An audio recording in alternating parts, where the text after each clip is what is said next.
Okay, so the wellness industry is booming right now, not just in the US, but globally, with it being a $2 trillion industry. So I decided, as a holistic wellness expert with a corporate wellness business and holistic wellness services, to look up the numbers and see what people are actually spending their money on when it comes to wellness. Everything falls into 7 different categories, with number 1 being functional nutrition and supplements. So when you think of this category, think of protein powders, vitamins and minerals, herbs, collagen or beauty supplements, and even sports nutrition drinks. Me personally, I hate to see that people are still buying into the facade of high protein products or even sports drinks, with them secretly adding dangerous additives or high sugars. Category number 2 is healthy food and functional beverages. Now, me personally, I love a functional beverage. They can actually be very beneficial. But this category also includes meal replacement powders or drinks, protein snacks, plant-based foods, and superfood cereals and bars. Not exactly sure what all products are like in that category, but from what I've seen, once again, some of these can actually be more harm than help.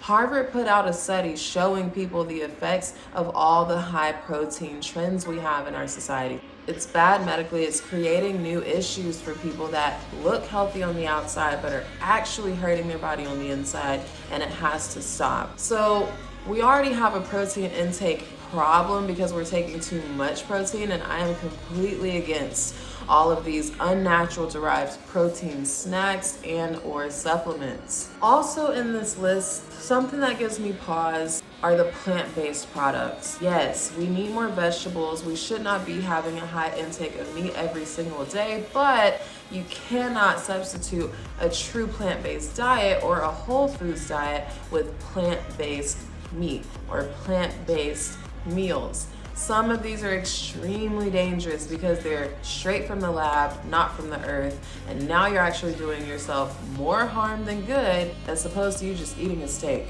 Next on the list is fitness. This includes gym memberships, boutique studio classes, personal training, at-home fitness equipment, and digital online fitness apps. Now, I personally love the trend of seeing people incorporate more training at home gyms, or even at work with on-site fitness gyms. When I started my wellness company back in 2017, that was my entire mission, to help people realize that fitness or wellness isn't a luxury item. It's something that you should have and incorporate for your entire lifestyle to be worth living.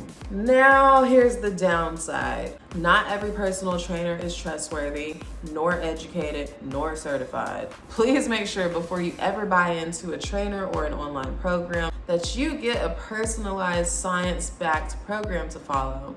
I have a video explaining the criteria any trainer or program should meet before you buy into it. Check that out using the description below.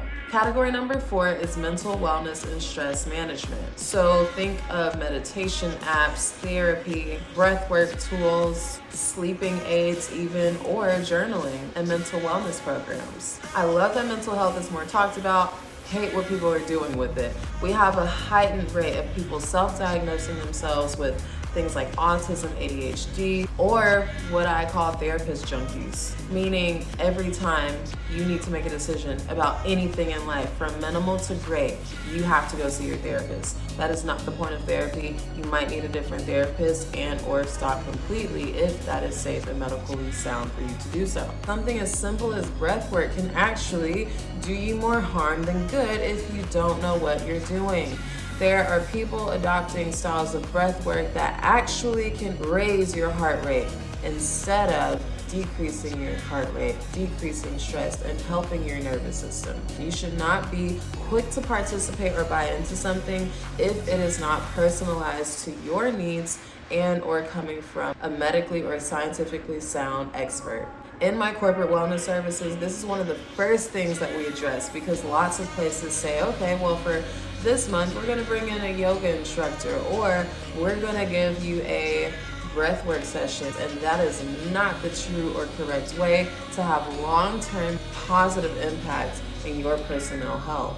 If you are an HR leader or executive decision maker for your place of employment, please reach out to me. Let's connect and have a conversation about creating a personalized, science-based wellness infrastructure for your team.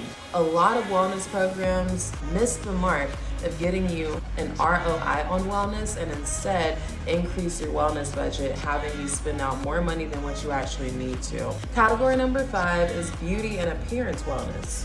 So this includes skincare, hair health, anti-aging products, or even cosmetic wellness procedures. Now, I am always going to root for women and men looking and feeling good. I sometimes will add a collagen powder or biotin supplement into a smoothie that I made at home, and I've switched up my skincare routine recently to Anua. I absolutely love it, and I use 2 different under eye products, plant derived by Good Molecules. My skin today is much better than when I was in my early 20s even. So I love this industry, but let's talk about the dark side of it. Whenever you become dependent on something, it can become bad, even if it's a good thing that you're doing. Med spas have been the most recent spurge in beauty. And once again, make sure it's safe, scientifically sound. Just because someone opened one up and owns one and wears a cute scrub set does not mean you can trust them.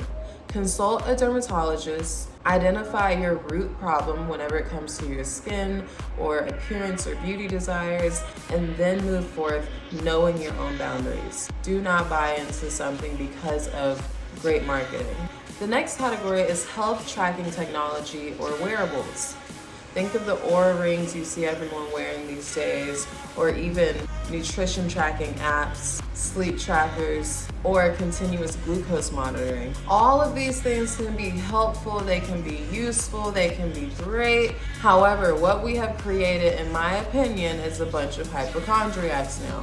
Whenever you have the ability to track every single thing in your body without being a medical professional, nor having a science background or education, there is room for you to think something is wrong when nothing is wrong. You are fine. We go through seasons of life spiritually, mentally, physically, and in our eating habits, and that is okay.